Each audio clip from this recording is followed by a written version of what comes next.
Well, John, there'll be no one more disappointed than you as our 27-game Sky Bet League One unbeaten run comes to an end.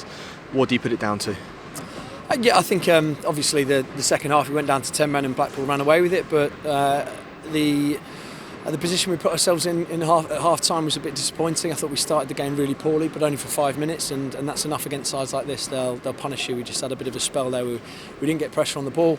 They ended up scoring, and then we clicked into gear, and I thought we were excellent. Well, maybe not excellent, but I thought we were decent enough up until half time. We created a lot of good opportunities without creating chances.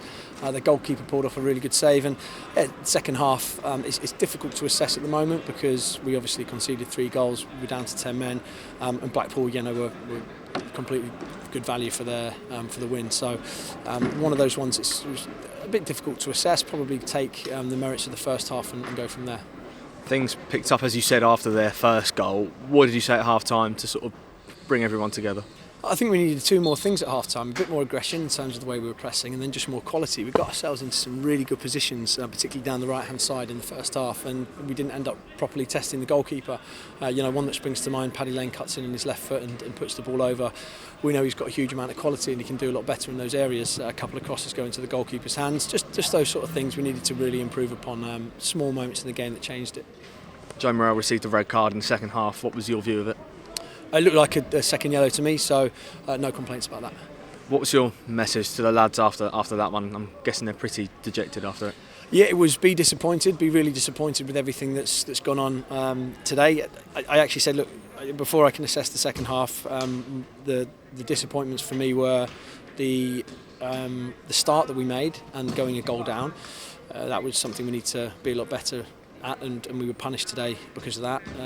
The quality that we didn't really display despite having some really good passages, and then Joe's red card. I think he's far more experienced. He knows he doesn't need to go to ground at that stage, and he's obviously very, very disappointed in himself. But there are ones where I'll happily defend him, like I did against Peterborough. No problem with that one. Today feels really disappointing from that point of view. How much is this result about the response from your players now?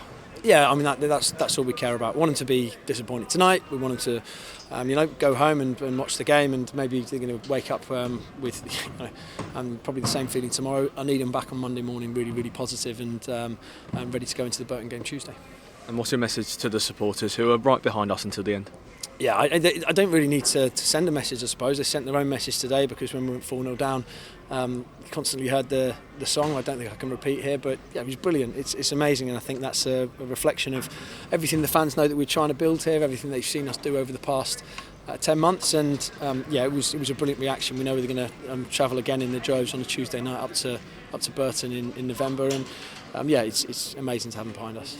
Just finally, there's obviously a lot of disappointment in the air and it's quite raw after the game right now, but 27 games unbeaten is some achievement. How do you look back on that run now? Yeah, it was a brilliant achievement, I think, and particularly this season because it's always the back end of last season, probably drew too many games, but this season I think we've been right up there and right at it, and obviously been rewarded with a decent enough position in the league. So a lot of quality, a lot of positives have come out of that, definitely, and we need to make sure that we keep going and leverage those positives going forward because this will be seen as a blip if we go and get a result on Tuesday night, but if we don't, then the whole unbeaten run and everything we've tried to build will be worth very little. So we've got to make sure we get a head stand and go again.